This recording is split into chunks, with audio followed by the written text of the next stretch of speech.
여러분 안녕하십니까. 특촬물을 살아가는 남자 슈퍼레드 타임입니다. 여러분들은 애니나 특촬물에서 생명을 소중히 한다는 주제가 나오면 어떤 생각이 드시나요? 물론 생명 자체가 당연히 소중한 것이기에 어찌 보면 가장 흔하지만 마음에 와닿는 주제일 수도 있습니다. 그러나 여기 생명의 소중함을 주제로 내세웠지만 그와는 정반대의 행보를 보인 작품이 하나 있는데요. 슈퍼레이더 타임의 가멜라이더 리뷰. 오늘 리뷰할 가멜라이더는 바로 헤이세이 라이더 최대의 5점 가멜라이더 고스트입니다.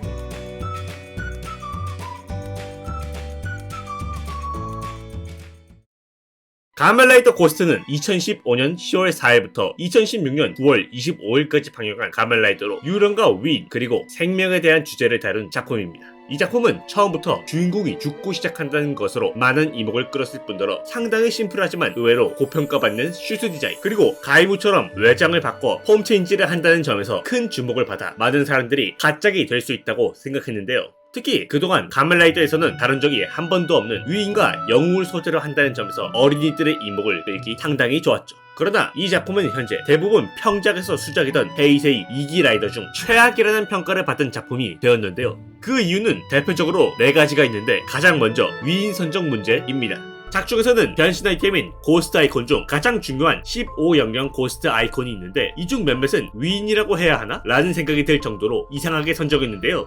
그 예로 능력으로서는 인정받지만 사업가로서는 여러 논란이 있는 토마스 에디슨, 실존한지조차 확인되지 않는 로빈 후드, 중국의 고전소설 서유기에 등장하는 가상인물인 삼장법사가 있는데요. 물론 위의 경우에는 어떻게든 끼워 맞추기만 한다면 그나마 인정을 할 수 있는 위인입니다. 그러나 문제는 2명인데 바로 투탕카멘과 빌리 더 키드죠. 투탕카멘의 경우 업적을 남기긴커녕 남긴 것이라고는 황금 가면밖에 없는 인물인데다가 유명해진 이유도 투탕카멘의 저주로 유명해진 것이라 위인이라고 말하기에 창피할 정도인데요. 그러나 가장 심각하면서 논란이 된 것은 빌리 더 키드를 위인으로 내세웠다는 점입니다. 근데 그게 누군데 왜 문제라는 거예요? 빌리 더 키드가 누군지 모르는 사람들을 위해 간단히 설명해드리자면 서부 개척시대 때 활동한 범죄자이자 총 9명을 살해한 살인범인데요. 이 범죄자가 유명해진 이유는 소문이 계속 부풀려지면서 혼자서 21명을 죽인 살인범이자 전설적인 총잡이로 기억되기 때문이죠. 이런 소문들과 전설 때문에 서부 총잡이의 전형적인 이미지를 심어준 것은 물론 미디어에서는 악역이나 안티히어로 같은 모습으로 등장하지만 웬만하면 그를 긍정적으로 표현하지는 않습니다. 그러나 가멜라이더 고스트에서는 이런 그를 위인으로 칭한 것부터가 상당히 문제였던 것이죠. 위인 선정이 문제인 이유는 우선 가멜라이더의 주요 시청층이 아이들인 작품인데 잘못된 지식들을 알려줄 수 있는 위험이 있기 때문인데요. 물론 제작진에서도 이를 인식해서 빌리 더 키드의 고스트 아이콘을 악역인 사이온지 치카라가 생성했다는 식으로 넘어갔지만 작중 초반에 타케루가 영웅은 목숨을 불태우며 살았던 사람들이라는 말을 한 걸 생각해보면 그를 위인으로 선정한 건 상당히 이상한 일이죠. 몇몇 사람들은 이 작품에서 위인이 일본 위인이 많이 나오는 걸 문제로 삼기도 하는데 이는 애초에 가멜라이더 고스트가 일본에서 만들어진 걸 감안하면 어느 정도 당연한 일이기도 합니다. 물론 도요토미 히데요시는 용서 못하겠더라고. 이런 위인 선정의 문제는 가멜라이더 고스트가 방영하기도 전에 일어난 문제였고 방영한 이후에는 또 다른 문제가 터졌는데 바로 심각하게 불친절하고 지루한 전개 그리고 본편에서 풀지 않는 많은 떡밥입니다. 여러분들은 체우프의 총이라는 말을 아시나요? 이는 러시아의 작가 안톤 체우프가 제시한 이론으로 이야기와 직접적인 관계가 없는 것들을 무자비하게 버려야 한다는 이론인데요.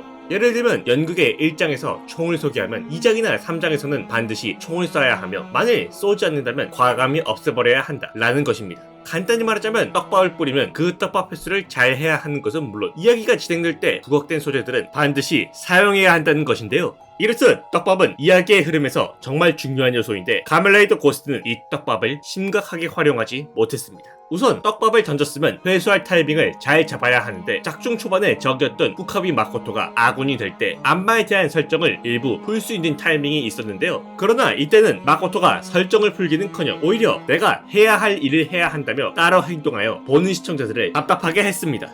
이런 떡밥을 풀 수 있는 캐릭터로는 마코토 이외에도 선인이나 유르센이 있지만 선인의 경우 물어보기만 하면 모른다면서 넘겨버리는 건 물론 웃기려고 코스프레 쇼나 하고 사라지고 유르센 역시 떡밥을 풀기는커녕 알 필요가 없는 게 있다며 말을 안 할 뿐더러 인간이 안마에게 99일간 몸을 빼앗기면 구할 수 없게 된다는 중요한 걸 파러나 대서 말하는데요. ガンマに乗っ取られて99日経つと体を完全に乗っ取られちまってお前でも助けられないからな。 이게 심각한 문제인 게 이전까지 몇몇 사람들이 안마에게 몸을 빼앗긴 적이 있었는데 목숨이 걸린 중요한 문제를 미리 말해야 그게 긴장감을 유지할 수 있지만 그걸 하지 않고 오히려 개그 소재로 써버린 것이기 때문이죠. 물론 이런 초중반 몇몇 떡밥들은 시간이 좀 지난 뒤에 풀리긴 하지만 일부는 본편에서 전혀 풀리지 않았는데요. 그 예로 사이온지 치카라가 있는데 작중 사이온지는 육체가 분해되어 모노리스에 빨려 들어가는 최후를 맞이했는데 어째서인지 하이퍼 배틀 DVD에서 재등장했지만 어떻게 부활했는지는 나오지 않았는데요. 이뿐 아니라 2호 라이드인 스펙터의 강화폼 딥 스펙터에 폭주할 수 있다는 부작용이 있다고 말하지만 작중에서는 이게 폭주다 라고 할 만한 게 나오지 않았죠. 이 이외에도 텐쿠지 류가 살해당한 이유, 죽은 그가 타케루의 부활에 어떻게 관여했는가, 열쇠는 텐쿠지 타케루라는 말이 무슨 의미인가, 타케루는 어떻게 기억을 잃는 능력을 가졌는가 등 아직까지도 풀리지 않는 떡밥들이 있습니다. 물론 클론 마코토의 정체나 스펙터 아이콘의 영혼, 안마와 안마이저의 정체 등 극장판이나 소설, 외전, 초전집 등 다양한 매체로 설정을 풀었지만 몇몇은 본편에서 다룰 수 있는 내용들임에도 굳이 다른 곳에서 푸는 모습을 보였죠. 이 문제뿐만 아니라 이해할 수 없는 전개 방식 때문에 많은 사람들이 고스트는 내용이 산만하다는 느낌을 많이 받았는데요. 이는 타케루가 마코토를 구하기 위해 안마 세계로 간 에피소드를 보면 확실히 보입니다. 2화로 이루어진 이 에피소드에서는 안마 세계에 간 타케루와 앨런, 안마 세계에서 깨어나 돌아다니는 마코토, 그리고 인간 세계에 남아있는 아카리와 오나리, 안마인 큐비와 음표 안마, 이렇게 여러 명의 시점으로 나뉘는데요. 분명 마코토의 구출과 안마 세계에서의 전투 같은 심각한 분위기의 에피소드가 메인이지만 여러 개의 시점이 왔다 갔다 하면서 나오는 건 물론이고 중간에 왜 나왔는지도 모르게 짧게 시점 전환을 하고 곧바로 다른 시점으로 전환하기도 하죠. 예를 들자면 작중에서 마코토는 딥 스펙터 아이콘을 발견하고 그 순간 누군가 뒤에 등장하는 상황이 벌어지는데요. 단순히 생각해보면 이런 심각한 장면 뒤에는 안마 세계에서 타케루의 위기가 나오는 형식으로 긴장감을 고조시키는 게 더 나을 텐데 이 상황에 갑자기 오나리가 자벨을 만나는 장면이 나옵니다. 오나리는 이미 이 시점에 사람들에게 네타 캐릭터로 기억되어 이때의 장면은 분명히 자벨의 습격처럼 나오지만 코믹한 장면처럼 보였죠. 더 심한 예로는 타케루가 안마이저 파이어와 싸우던 도중 노부다가 고스트가 나와 공격을 막아주는 틈을 타 멘붕이 온 앨런을 데리고 나가는 위기 장면이 있는데요. 그러나 갑자기 분위기에 맞지 않게 밝은 분위기에 터키 행진곡이 들리더니 장면은 음표 안마의 시점으로 바뀌고 간보인 이고르가 데미아 프로젝트 오프닝을 만들어야 한다거나 완벽한 음악을 만들어야 한다며 음표 안마를 갈구는 개그 장면을 보여주죠. 申し訳ございません。やり直し。 물론 모든 장면이 다 심각하다면 시청자가 숨 돌릴 틈이 없는 것도 나름 문제가 있기 때문에 중간중간 개그를 넣는다 하지만 가멜레이트 고스트는 그 부분이 많은 것은 물론 의미 없는 짧은 장면을 넣어 긴장감을 고주다가 한순간에 맥이 풀리는 상황이 자주 발생했죠. 이렇듯 떡밥과 전개가 실패했으면 전투라도 상당히 좋아야 하는데 이마저도 후반에는 실패했습니다. 바로 안마이저 때문이죠. 안마이저는 안마 측의 수호신이나 마찬가지인 존재로 작중 계급으로 본다면 간부급에 해당하는 빌런들입니다. 이들은 총 15명으로 이루어져 있는 존재들로 간부치고는 수가 좀 많았기에 어느 정도의 우려가 있었는데요. 그리고 그 우려는 정말 최악의 형태로 등장했죠. 작중에서 안마이저의 괴인 슈트는 겨우 5개로 나머지는 CG로만 존재하는 구체형, 무기로 존재하는 무기형으로 나뉘는데요. 문제는 안마이저들이 무겐 다마시 이외의 것으로 죽이면 부활한다는 설정 때문에 안마이저들이 엄청난 돌려막기를 당했다는 것입니다. 그 예로 가장 처음 등장한 안마이저인 안마이저 파이어는 처음 등장했을 때는 스펙터와 네크롬을 혼자 쓰러뜨릴 정도로 강력한 모습을 보였지만 딥 스펙터의 첫 희생양이 되었는데요. 그러나 다시 부활한 것은 물론 다른 에피소드의 등장에 트리플 라이더킥을 맞아 사망한 뒤 또다시 부활해 또 다른 에피소드에 등장해서 최종적으로 고스트 무겐 다마시와 전투를 하고 완전히 파괴되었습니다. 이렇듯 간부급인 안마이저 파이어가 첫 등장한 27화부터 본체가 파괴당한 33화까지 총 7개의 에피소드가 있었는데 이 중 5개의 에피소드에 등장했고 3번의 죽음을 당했다는 것인데요. 다른 안마이저도 별반 차이가 없을 뿐더러 후반에는 안마 세계의 간부인 아델이 전원 다 부활시켜 또다시 우려먹는 전개가 나왔습니다.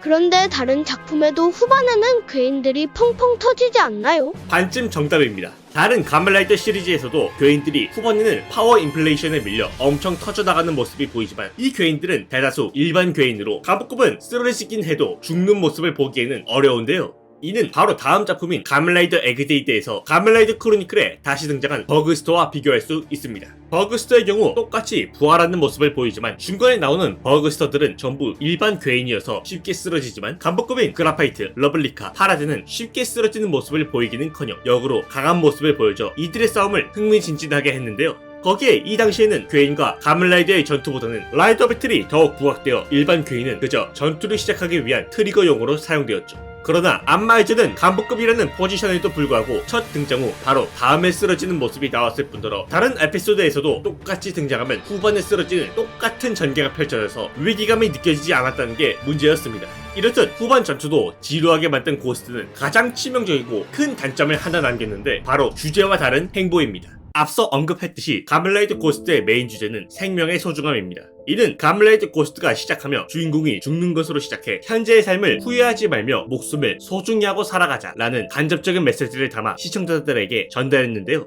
물론 작 중에서 종종 생명의 소중함을 말하거나 오프닝 곡에서도 한 번뿐인 인생이라고 나오는 등 이 주제에 대해 상당히 부각시키고 있었죠. 그러나 이런 중요한 주제와는 다르게 주인공이 너무 여러 번 죽고 부활하는 것으로 오히려 주제에 안 맞는 모습을 보이는데요. 이게 문제인 이유는 주연들의 죽음은 가장 비극적이면서 충격적인 건 물론 이야기 중반의 죽음은 긴장감이 더해져야 하는 중요한 요소이기 때문입니다. 그러나 본편에서 총 3번의 죽음과 부활을 보여준 타케루는 이런 비극과 충격은 물론 긴장감마저 없어 목숨을 너무 가볍게 여기는 게 아니냐 라는 말이 나오게 했을 정도인데요.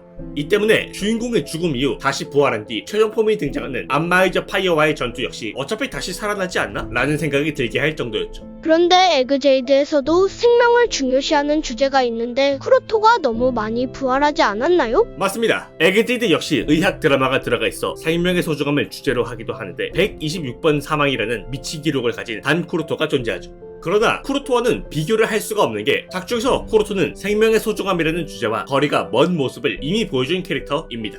이는 그가 과거 시한부인 어머니를 살리기 위해 자신의 어머니에게 버그스터 바이러스를 감염시키는 모습을 보여주거나 죽을 위기에 처한 니코에게 죽으면 버그스터로 부활시켜준다는 말을 하는 등 心配いらないよ。たとえ消滅しても私たちのようにバグスターとしてコンティニューできるからね。 그에게 생명은 딱히 중요하다고 느껴지지 않게 표현되었죠. 그러나 타케루의 경우 생명의 소중함을 강조하는 캐릭터임에도 불구하고 그와 반대되게 여러 번 부활하는 잘못된 모습을 보여 더욱 비판을 받게 되는 것이죠. 命が惜しくない。命はそんなに軽くない。 그럼 장점이 전혀 없는가? 라면 그것도 아닙니다. 맨 처음에 말했다시피 슈트 자체는 상당히 준수한 디자인인데다가 영웅들의 아이콘을 사용한 폼 체인지는 그 영웅의 특징을 제대로 살렸다는 것이죠. 예를 들면 무사시의 경우 무사시 하면 대다수 나오는 복장의 형태를 하고 배트맨 역시 음악가답게 음표와 피아노 건반들이 나오는 등 폼 체인지만 봐도 누구로 변신했다라는 걸 알 수 있게 만들었습니다. 거기에 대부분의 캐릭터들이 하나같이 기억에 남을 정도로 뛰어난 캐릭터성을 가지고 있는데요. 이는 주역 캐릭터뿐만 아니라 조연들 역시 마찬가지로 초기부터 엄청난 웃음을 준 것은 물론 여러 사람들에게 많은 조언과 도움을 준 오나리, 처음에는 빌런이었지만 가면 갈수록 개그 캐릭터의 면모를 보이는 자벨과 이고르 등 대다수의 캐릭터들이 하나씩 인상적인 캐릭터성을 남기기도 했습니다. 거기에 예산 때문에 초기와 후기 CG의 차이가 꽤 나는 가면라이더 시리즈답지 않게 처음부터 끝까지 화려한 CG를 보여줬는데요.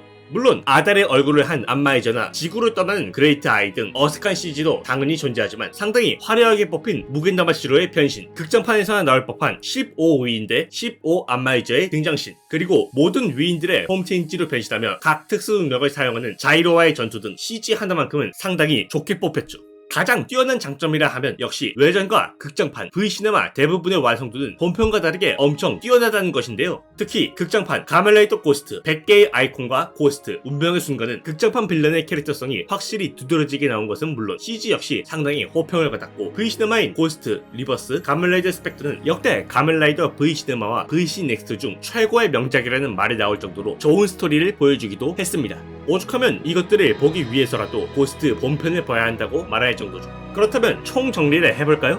가면라이더 고스트는 주조연 할 거 없이 하나같이 뛰어난 캐릭터성을 가진 것은 물론 나쁘지 않은 디자인을 가졌지만 본편만 보면 누가 말할 것도 없이 확실히 망작에 해당되는 작품입니다. 적절하지 않은 위인 선정에 본편에서 풀지 않는 중요한 떡밥과 지루한 전개, 긴장감은커녕 지루하다고 느껴지는 안마이저와의 전투, 그리고 메인 주제와 반대의 행보를 보여주는 주인공의 죽음과 부활, 이 4가지 메인 비판 요소 때문에 확실히 좋은 작품은 아니라고 할 수 있는데요. 개인적으로 이 작품에 대해서는 많이 아쉽다는 생각이 듭니다. 특히 유령과 위인이라는 가면라이더에서 쓰인 적 없는 내용을 사용했지만 이런 주제를 어느 정도 활용했음에도 지루한 스토리 전개와 몇몇 캐릭터들의 막 나가는 모습 때문에 상당히 많이 묻혔으니 말이죠. 오늘의 영상은 여기까지. 시청해주신 여러분들 정말 감사합니다. 그럼 지금까지 득철물을 살아가는 남자 슈퍼라이더 타임이었습니다.